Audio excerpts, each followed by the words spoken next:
Olá a todos, tudo bem com vocês? Vamos aqui para mais uma aula então de Fundamentos de Topografia. Nossa aula de hoje é um assunto bem tranquilo, um assunto bem rápido e facinho de aprender. Vamos lá então, nossa seção 2.2, aqui a gente vai tratar então da declividade e hipossometria, certo?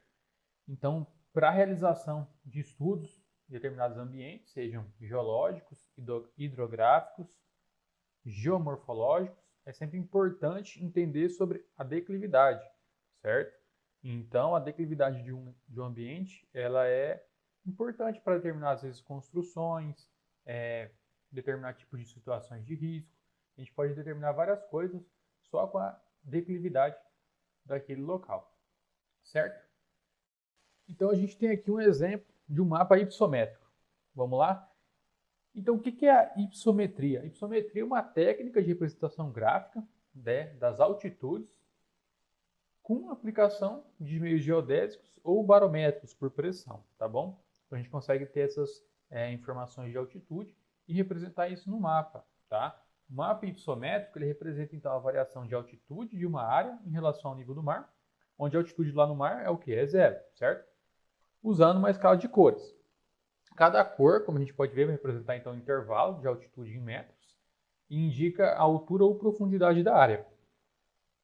Além disso, a gente pode representar então, como a gente pode ver, a topografia do local através das cores, sendo que verde geralmente é para representar cores mais baixas, altitudes mais baixas, certo? E a cor castanho, o branco, aqui o amarelo, digamos que maiores altitudes, sendo que a vermelha é a altitude maior ainda, tá?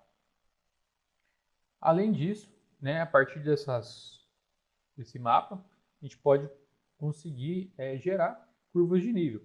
E a gente observa então que tem uma certa semelhança o mapa hipossométrico com as nossas curvas de nível, certo? Os dois representam, digamos, altitudes. Um outro detalhe interessante é o mapa batimétrico. Ele tem a mesma técnica, todas as mesmas, digamos, configurações do hipossométrico, só que a diferença é que o mapa batimétrico ele é utilizado para representar, então, digamos que o relevo do mar, né? A gente consegue ver aqui em questão de profundidade.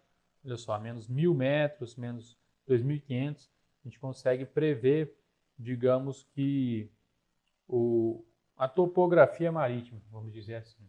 Então, o hipossométrico de trabalho em terra e o batimétrico, caso surja esse termo aí, vocês sabem agora que representa a topografia marítima, beleza? Então a declividade, pessoal, também ela é uma variável muito importante do nosso terreno, tá? Que vai estar ligada, é claro, com a diferença de nível. Então, quanto maior a diferença de nível em um curto espaço de tempo, maior vai ser a nossa declividade, ela podendo ser medida aí em percentual, tá? Sendo que 100% de inclinação equivale a 45 graus, tá? De uma inclinação.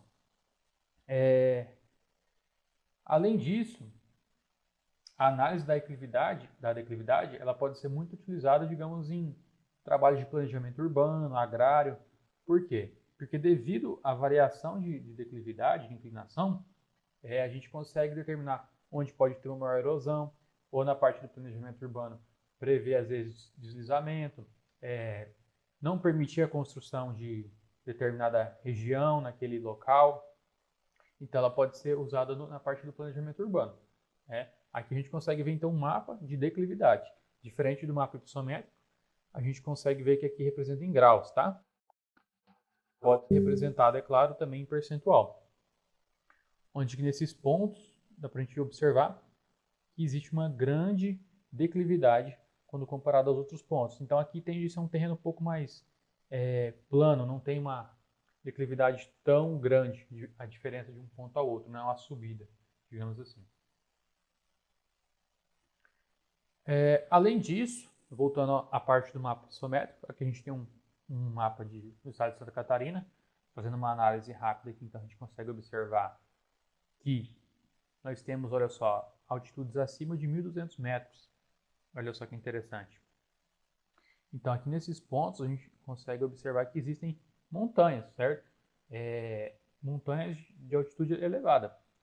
e que nas outras regiões ela vai diminuindo a sua altitude. Então, observando no contexto geral, a gente observa que o estado de Santa Catarina é um estado bem montanhoso, tá? Além disso, a hipossometria ela vai permitir também a identificação de fenômenos, como associado sempre aos elementos naturais, como o deslocamento dos ventos, a ação das correntes marinhas, entre outros. Então, isso pode ajudar também, às vezes, na questão meteorológica. Aqui, como por exemplo, o estado de Santa Catarina, para quem conhece, sabe que lá é um local que existem, quando chove, é um local que os ventos atingem altas velocidades. Então, sempre quando tem chuva lá, acaba dando um estrago ou outro, dependendo da estação. A gente pode observar que, como é um estado bem montanhoso, às vezes pode estar influenciando aí nessa questão, beleza? Outro exemplo, a gente pode ver que quanto maior a altitude, menor a temperatura. Ou seja, essas variáveis elas vão estar totalmente relacionadas, o que vai permitir estudos naquele local.